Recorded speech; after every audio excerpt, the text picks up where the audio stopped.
This is the 8th chapter of a 50-day journey through all 50 chapters of the Book of Jubilee. If you missed the other parts, we'll find the link to the playlist that has all the videos.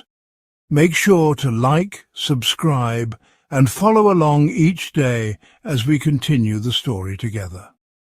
Chapter 8. The genealogy of Shem and the division of the earth. In the 29th Jubilee, at the very beginning of the week, Arpachshad took a wife for himself. Her name was Rasueshah, the daughter of Susan, who was the daughter of Elam. In the 3rd year of that week she gave birth to a son, and they named him Kainam. As the boy grew, his father taught him how to write. Eager to find his own place in the world, Kainam set off to search for a city he could build. While exploring, he discovered an ancient inscription carved into the face of a rock by men of old. Curious, he read the strange words etched into the stone. What he found troubled him. The writing contained the teachings of the Watchers, those who once descended to the earth. It explained how they studied the signs of the heavens, using the movements of the sun, moon, and stars to interpret omens. Kainam copied the writing but told no one. He kept the knowledge hidden, afraid to speak of it to Noah. He feared the righteous man would be angry, and so he stayed silent. Time passed. In the 30th Jubilee, Kainam took a wife named Melka, the daughter of Madai, who was the son of Japheth. In the 4th year they had a son, and he called his name Shelah, saying, "Truly I have been sent." Shelah grew strong and wise, and in time he took a wife named Muak, the daughter of Kesed, who was the brother of his father. In the 31st Jubilee, during the 5th week, they had a son and named him Eber. Eber later married Azurad, the daughter of Nimrod, and in the 6th year of that same week she gave birth to a son. They named him Peleg, because it was in his days that the children of Noah began dividing the earth among themselves. At first they divided it in secret, and only afterward brought word of it to Noah. When the 33rd Jubilee began, in the very first week of the 1st year, they gathered together and cast lots to divide the earth into 3 regions, one for Shem, one for Ham, and one for Japheth, each according to their inheritance. One of the holy messengers had been sent to guide them in this task. Noah summoned his sons and their children, and they drew near. He opened his robe and brought forth a scroll from his chest. It was a written record of the division, and each of them reached out and drew their portion from it. Shem's lot was the middle of the earth, a blessed inheritance for him and his descendants. It began in the centre of the mountain range of Rapha, at the mouth of the Tina River. His land extended westward through that river until it reached the waters of the abyss, the source of the Tina. That river flowed onward into the Sea of Meat and emptied into the Great Sea. Everything to the north was to be Japheth's. Everything to the south belonged to Shem. Shem's territory stretched to Carasso, a land nestled in the southern curve of the continent.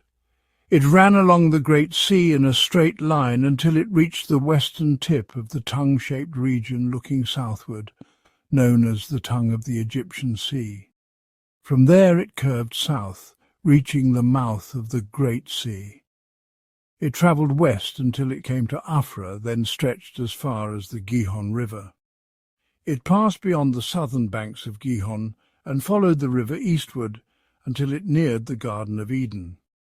The land came to rest just south of Eden, then turned east again. It extended past the whole eastern region, wrapped around Mount Rapha, and descended back to the mouth of the Tina River. This was the portion assigned to Shem, a land set apart for him and for all his generations forever. When Noah saw that Shem had received this portion, he rejoiced. He remembered the prophecy that had once come from his own lips. "Blessed be the Lord God of Shem, and may the Lord dwell in the dwelling of Shem." He knew then that the Garden of Eden was the holiest place, the very dwelling of the Lord. Mount Sinai stood at the heart of the wilderness. Mount Zion was the navel of the earth.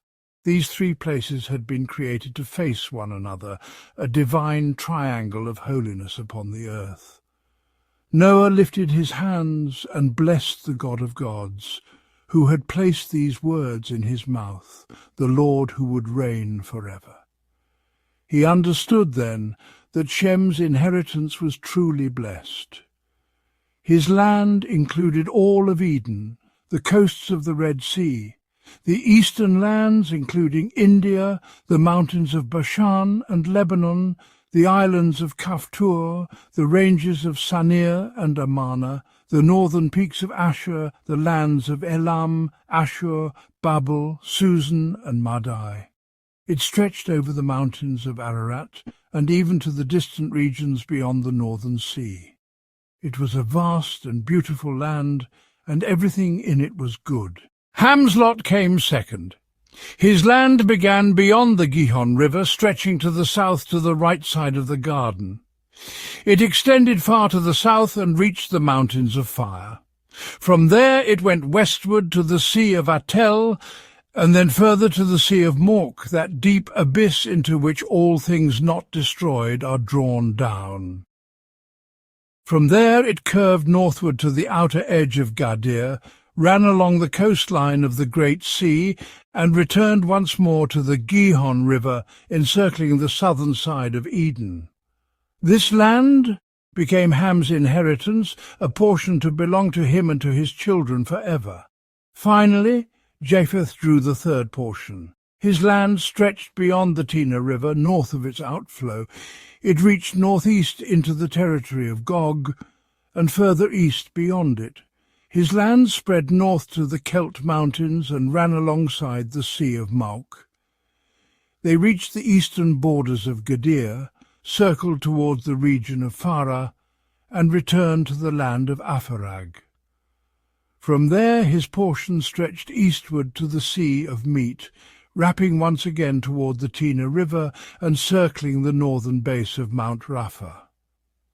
This was Japheth's inheritance, a cold and distant land, full of wide spaces, 5 great islands and vast territories in the north. The land of Ham was hot. The land of Shem was neither hot nor cold, but balanced, a harmony of both warmth and coolness. And so the world was divided just as Noah had commanded and just as the Lord had purposed. Jubilees. Chapter 9. The subdivision of the 3 portions among the grandchildren and the oath of Noah's sons. After Noah had divided the earth among his 3 sons, each of them turned and divided their portions among their own children. Ham divided his lot first. The first portion came to Cush, stretching eastward. To the west of Cush lay the inheritance of Mizraim, then further west the land of Put, and finally, along the sea to the far west, the land of Canaan. Shem divided his portion as well. The first lot fell to Elam. His inheritance stretched eastward from the great river Tigris, reaching toward the rising sun. It encompassed the whole land of India, the coasts along the Red Sea, the waters near Dedan, and the mountains of Mabri and Elah. It included all the land of Susan and stretched toward the region of Farnak, reaching as far as the Red Sea and the river Tina. To Asher came the second portion, all the land of Assyria, including Nineveh and Shinar, extending eastward until it touched the border of India, running along the great river's edge. To Arpachshad fell the third portion, the land of the Chaldees east of the Euphrates, reaching to the Red Sea. His inheritance included the waters of the desert near the tongue of the sea that faced Egypt, and all the land of Lebanon, Sanir and Amarna, stretching to the border of the Euphrates. Aram received the fourth portion, all of Mesopotamia between the Tigris and the Euphrates, north of the Chaldees, stretching to the mountains of Ashur and the land of Arara. Lud received the fifth portion, the mountains of Ashur and everything belonging to them, stretching to the great sea and eastward until it touched the border of his brother Ashur. Then Japheth divided his inheritance. Gomer received the first portion, stretching eastward from the northern lands to the river Tina. To Magog fell the northern regions, vast and cold, reaching until they touched the Sea of Meat. Maddai's portion was next. He received the lands west of his two brothers, reaching to the islands and the coastlands beyond. Javan received the fourth portion, all the islands, even those that stretched toward the border of Lud. Tubal's portion was the fifth. His inheritance lay within the midst of the tongue-shaped lands, extending toward the borders of Lud's territory, then reaching across to the second tongue and beyond it to the third tongue of land. Meshech received the sixth portion, all the regions beyond the third tongue, stretching until it neared the eastern edges of Gadir. Tyrus received the seventh portion, 4 great islands lying in the midst of the sea. These islands reached toward the inheritance of Ham, and the islands of Kamaturi came forth by lot for the sons of Arpachshad as their inheritance. Thus the sons of Noah divided their portions among their children in the presence of their father. Noah bound them all with an oath, declaring a curse upon anyone who would seek to seize land that did not fall to him by his lot.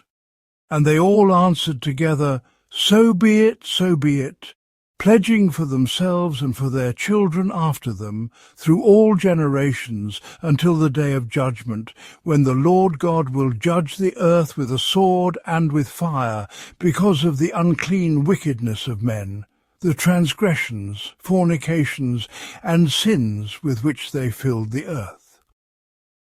This concludes chapter 8 and 9 of the Book of Jubilees.